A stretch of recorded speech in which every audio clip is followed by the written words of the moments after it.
the House of Commons there, but what we saw in those statements from the Foreign Office Minister, Stephen Doughty, was some significant breaking news.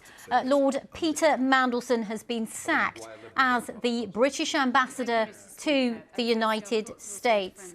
We have a statement from the Foreign Office. We heard it just then. I'll just recap it. It says, in light of the additional information and emails written by Peter Mandelson, the Prime Minister has asked the Foreign Secretary to withdraw him as ambassador.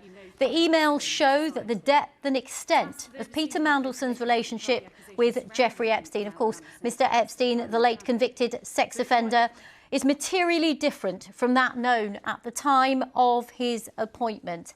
In particular, Peter Mandelson's suggestion that Jeffrey Epstein's first conviction was wrongful and should be challenged is new information. In light of that, and mindful of the victims of Epstein's crimes, he has been withdrawn as ambassador with immediate effect. Let's go straight to Westminster and join my colleague Henry Zeffman there.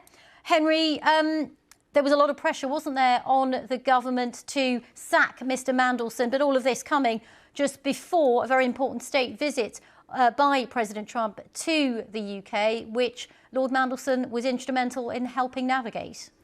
That's right. It's horrible timing for Sir Keir Starmer as he tries yet again to get what he calls phase 2 of his government on the right track. But it had become inevitable, I think, certainly over the course of this morning, when it became clear there was basically no one within the Labour fold willing to properly, publicly defend Lord Mandelson.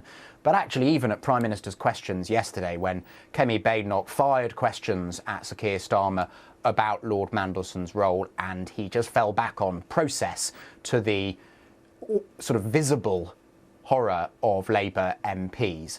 I mean, by the way, what an extraordinary end, yet again, for Lord Mandelson in a big public job. I don't think there can be many public figures, many politicians who've resigned in scandal 3 times across 4 decades.